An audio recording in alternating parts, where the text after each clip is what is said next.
यदि आप भी अपनी लाइफ में कुछ नया सीखने की चाह रखते हैं तो इस चैनल को अभी सब्सक्राइब कर लें। दोस्तों, जन्माष्टमी का त्योहार काफी पावन माना जाता है। इस त्योहार पर काफी उपाय भी किए जाते हैं जो कि काफी सफल साबित होते हैं। ऐसा ही हम एक उपाय बताने जा रहे हैं। जय श्री कृष्ण, राधे राधे। दोस्तों, 7 सितंबर 2023 कृष्ण जन्माष्टमी के दिन अगर आप इस पेड़ को मात्र छूकर आ जाते हैं तो आपकी जन्मों की गरीबी, दुख, दर्द, कष्ट, पीड़ा उसी समय से कम होनी शुरू हो जाएगी और आप हो जाएंगे धनवान और मालामाल। दोस्तों, यदि आप भी अपने घर की सुख, शांति, संतान की कमी और धन की कमी या कर से परेशान हैं या आपका भाग्य आपका साथ नहीं दे रहा है तो दोस्तों 7 सितंबर 2023 जन्माष्टमी पर इस पेड़ को छूकर आ जाना।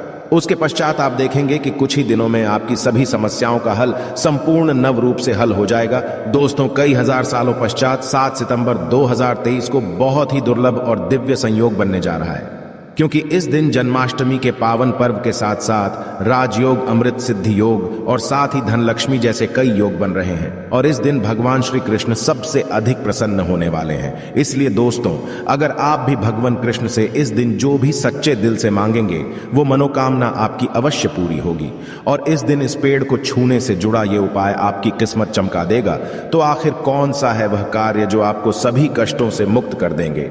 आज की इस वीडियो में हम आपको विस्तार से बताएंगे, इसलिए दोस्तों वीडियो को आखिर तक अवश्य देखें। और दोस्तों, अगर आप भी अपने जीवन में भगवान श्री कृष्ण की कृपा पाना चाहते हैं तो इस वीडियो को लाइक करें और कमेंट में श्री कृष्ण राधे राधे लिखना ना भूलें। दोस्तों, भगवान कृष्ण का जन्म भाद्रपद माह की कृष्ण पक्ष की अष्टमी तिथि को हुआ था। इस शुभ तिथि को भगवान कृष्ण के जन्म उत्सव के रूप में मनाया जाता है और इसे जन्माष्टमी कहा जाता है। दोस्तों, जन्माष्टमी 2023 पूजा का शुभ मुहूर्त है। सितंबर 2023 दिन बुधवार को रात 11:57 से 12:42 के बीच जन्माष्टमी की पूजा की जाएगी। आपको बता दें, कान्हा का जन्म रोहिणी नक्षत्र में मध्य रात्रि में हुआ था। 6 सितंबर को रोहिणी नक्षत्र की शुरुआत सुबह 9:20 से हो रही है। अगले दिन 7 सितंबर को सुबह 10:25 पर इसका समापन हो जाएगा। वहीं जन्माष्टमी व्रत का पारण 7 सितंबर को सुबह 6:02 या शाम 4:14 के पश्चात किया जा सकेगा। दोस्तों, वहीं ग्रस्त और वैष्णव संप्रदाय के लिए जन्माष्टमी की तिथि आपको बता दें, ग्रस्त और वैष्णव संप्रदाय के लोग अलग एक दिन कृष्ण जन्माष्टमी मनाते हैं। ऐसे में 6 सितंबर 2023 को ग्रस्त जीवन वाले लोग और 7 सितंबर 2023 को वैष्णव संप्रदाय के लोग कान्हा का जन्म उत्सव मना सकते हैं। दोस्तों, इस बार जन्माष्टमी के दिन कई सारे दुर्लभ संयोग बन रहे हैं। इस बार की जन्माष्टमी के दिन संयोग और संस नामक राजयोग, कालसर्प योग, सर्वार्थ सिद्धि योग, अमृत सिद्धि योग का निर्माण हो रहा है। इसलिए इस दिन का और भी अधिक महत्व बढ़ गया है। दोस्तों, आज की वीडियो में हम आपको एक ऐसी चीज के बारे में बताने जा रहे हैं जिसे उपाय को अगर आप कर लेते हैं तो इस जन्माष्टमी के दिन तो आपकी किस्मत खुल जाएगी, साथ ही सभी संकटों और कष्टों से आपको मुक्ति मिल जाएगी। और दोस्तों, अगर आप इस दिन इन वृक्षों को छूकर आ जाते हैं जिन पर स्वयं भगवान नारायण वास करते हैं तो आपकी गरीबी तत्काल मिट जाएगी और कैसी भी आपकी मनोकामना हो, कैसी भी आपकी इच्छा हो, हर मनोकामना पूर्ण हो। हमारे हिंदू धर्म में वृक्षों को देव स्वरूप कहा गया है और इन वृक्षों में स्वयं भगवान महादेव और नारायण वास करते हैं। और आज मैं आप लोगों को उन पावन पेड़ के बारे में बताऊंगा जिनको इस जन्माष्टमी के दिन छू लेने मात्र से आपकी जन्मों जन्मों की गरीबी मिट जाएगी। क्योंकि दोस्तों, ये ऐसे पेड़ है जो देव पेड़ कही गए हैं या देवी स्वरूप कहे गए हैं। दोस्तों, हमारे धर्मशास्त्र में इन पेड़ पौधों को देवता मानकर हम इनकी पूजा करते हैं। इनकी पूजा करनी भी चाहिए, क्योंकि साइंस भी कहता कि पेड़ पौधे मनुष्य को बिना किसी स्वार्थ के वायु प्रदान करते हैं और सभी प्रकार के जितने भी नकारात्मक चीजें होती हैं उसे अपने अंदर यह स्वयं सुख लेते हैं और हमें ताजगी प्रदान करते हैं। दोस्तों, पेड़ पौधे स्वयं तेज धूप में तपते हैं लेकिन मनुष्य को शीतल छाया प्रदान करते हैं। तो दोस्तों, इस समय कुछ ऐसे पेड़ पौधे हैं जो हमारे धर्म शास्त्र में कहे गए हैं कि इनको छूने से व्यक्ति के बंद किस्मत के ताले खुल जाते हैं और व्यक्ति का सौभाग्य चमक जाता है। दोस्तों, हमारे धर्मशास्त्र में पेड़ पौधों को बहुत ही गुणकारी कहा जाता है। अनेक बीमारियों का उपचार पेड़ पौधों में छुपा है, जड़ी बूटी में छुपा है और भगवान श्री कृष्ण ने गीता में स्वयं कहा है कि वृक्षों में मैं स्वयं पीपल का पेड़ हूं। इसीलिए दोस्तों पीपल के पेड़ को वृक्षों का राजा कहा जाता है, क्योंकि पीपल पेड़ की जो आयु होती है वो सबसे ज्यादा होती। इसलिए भगवान श्री कृष्ण ने स्वयं कहा कि वृक्षों में पीपल हो। तो दोस्तों चलिए अब मैं आप लोगों को उन पावन वृक्षों के बारे में बताऊंगा जो कि कल्याणकारी है, जो मंगलकारी है। अगर आप इन पेड़ को छू लेते हैं इस जन्माष्टमी के दिन तो आपकी गरीबी तो मिटेगी ही मिटेगी, साथ ही आपके जीवन से परेशानियां भी समाप्त हो जाएंगी, क्योंकि यह जो पेड़ पौधे हैं या चेतना युक्त हो जाते हैं, यानी कि इस दिन इनमें चेतना आ जाती है। और जन्माष्टमी दिन स्वयं भगवान विष्णु जी इन वृक्षों में वास करते हैं, इस वजह से इनमें शक्ति आ जाती है और यह पेड़ पौधे जागृत अवस्था में आ जाते हैं। दोस्तों इस समय इन पेड़ पौधों को मात्र जाकर छूटे, खास करके जो देवी स्वरूप कहे गए हैं, यानी मां लक्ष्मी स्वरूप माने गए हैं, भगवान विष्णु जी के स्वरूप माने गए हैं, तो इन पेड़ पौधों को आप ऐसे छू कर आ जाते हैं तो आपके जीवन की जो परेशानी है, दुख तकलीफ है, कष्ट रोग बीमारी है, कलह क्लेश है, जीवन में बहुत बड़ी समस्याएं हैं, सब समाप्त हो जाएगी। तो दोस्तों आज आप लोगों को कुछ ऐसे पेड़ के बारे में बताऊंगा जो देव पेड़ कहे गए हैं। वीडियो को ध्यान से देखना, अगर आज की वीडियो मिस कर दिए तो फिर सारी जिंदगी आपको पछताना पड़ेगा, क्योंकि इस समय जन्माष्टमी का पावन पर्व है और यह एक ऐसा समय होता है जो बहुत ही कल्याणकारी, बहुत ही मंगलकारी दिन होता है। सभी ग्रहों को एकत्रित करके सभी ग्रहों को सपोर्ट दिलाता है, कुंडली को मजबूत कराता, गरीबी को समाप्त करता, और आप अपनी आंखों से देखते हैं गरीबी को मिटाते हुए। दोस्तों मैं जिन वृक्षों के बारे में बात करने वाला हूं, ये सारे पेड़ आपको आपके घर के आसपास बहुत ही आसानी से मिल जाएंगे। दोस्तों सबसे पहला जो पेड़ है, जिसे पेड़ के बारे में मैं बात करने वाला हूं, वह है केले का पेड़ जी। हाँ, केले का पेड़ आपके घर के आसपास मिल जाएगा। इसमें स्वयं भगवान विष्णु जी, महालक्ष्मी जी वास करती है। दोस्तों आपको इसे खासकर दिन, चाहे गुरुवार के दिन हो, किसी भी दिन आप इस पेड़ को छूकर आ जाए तो जीवन के कष्ट मिटाते हैं, तत्काल गरीबी मिटती है और सुख समृद्धि की प्राप्ति होती है। धन वैभव से आपका घर भर जाता है, आपके घर में तेजी से धन आने का स्रोत नजर आने लगते हैं, रुका हुआ व्यापार चलने लगता है, बंद पड़ी किस्मत भी साथ देना शुरू कर देती है और भाग्य आपका 7वें आसमान पर रहता है।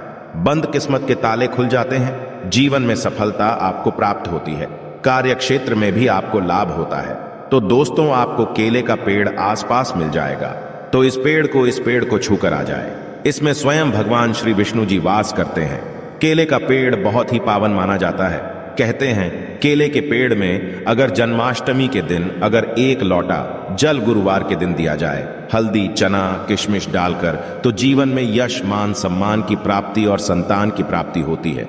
अगला पेड़ है दोस्तों तुलसी का। दोस्तों तुलसी के पौधे को अगर आप छूकर आ जाते हैं तो जीवन के कष्ट मिटते हैं।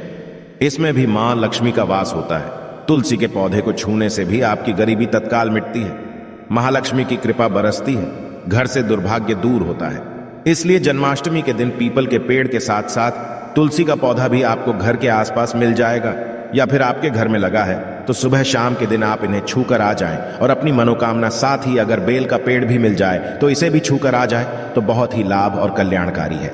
इसमें स्वयं नारायण और माता पार्वती वास करती है। दोस्तों बेल का पेड़ भी बहुत ही शुभ है और शमी का पेड़ भी छूकर आ जाए, यह भी बहुत ही शुभ माना जाता है। इसमें भी सभी देवी देवता निवास करते हैं। साथ ही साथ नीम का पेड़ या फिर आम का पेड़ भी छूकर आ जाए, गरीबी मिट्टी है। अब अगला पेड़ है दोस्तों पीपल का पेड़। पीपल के पेड़ में स्वयं भगवान नारायण वास करते हैं, स्वयं भगवान विष्णु जी वास करते और मां लक्ष्मी जी वास करती है। तो जन्माष्टमी के दिन आपको पीपल के पेड़ को अवश्य छूकर आ जाना है। सुबह या फिर शाम के समय छूकर आएं, और जब पीपल को आप छुएंगे तो AUM नमो भगवते वासुदेवा, यह इस मंत्र का जाप करते हुए छूना है, अपनी मनोकामना बोलते हुए छोड़ देना है। दोस्तों जो भी आपकी मनोकामना है, नौकरी को लेकर, बिजनेस व्यापार को लेकर, धन को लेकर, कार्य को लेकर, संतान को लेकर किसी प्रकार की समस्या शत्रुओं को लेकर हो, तो आपको बस भगवान विष्णु जी के पेड़ पीपल के सामने ऐसे आपको अनुभव करना है कि वे उपस्थित हैं, प्रकट है, और उन्हीं का स्मरण करते हुए छूकर आ जाना है। तत्काल देखेंगे 24 घंटे के अंदर आपकी मनोकामना पूरी होगी। बाकी आपकी मर्जी दोस्तों। इतना पावरफुल ये उपाय है कि इसको करने से आपके जीवन के दुर्भाग्य दूर होंगे, कष्ट मिटते हैं, जीवन से गरीबी दूर होती है। दोस्तों पीपल पेड़ में वैसे तो सभी देवी देवता निवास करते हैं, लेकिन जन्माष्टमी के दिन भगवान विष्णु और मां लक्ष्मी स्वयं निवास करने आती है। बैकुंठ लोक से धरती पर इसीलिए पीपल के पेड़ को अवश्य स्पर्श करके आप अपनी मनोकामना बोल देना, तत्काल आपकी गरीबी मिटेगी। दोस्तों, इस दिन जन्माष्टमी की व्रत कथा भी आपको अवश्य सुननी चाहिए, जिसको सुनने मात्र से आपके सभी रुके हुए कार्य बनने लगेंगे। द्वापर युग में जब पृथ्वी पाप और अत्याचारों के भार से दबने लगी, पृथ्वी गाय का रूप बनाकर सृष्टिकर्ता विधाता ब्रह्मा जी के पास गई। सभी देवता ब्रह्मा जी के पास गए और ब्रह्मा जी को पृथ्वी की दुकान कथा सुनाई। वहां उपस्थित सभी देवताओं ने निर्णय किया कि इस संकट के समाधान हेतु भगवान विष्णु के पास जाएंगे और सभी लोग पृथ्वी को साथ लेकर क्षीर सागर में भगवान विष्णु जी के पास पहुंचे। जहां भगवान विष्णु शिष्य पर शयन कर रहे थे, वहां जाकर सभी देवता गण भगवान विष्णु की स्तुति करने लगे। स्तुति करने भगवान विष्णु के निद्रा भंग हुई।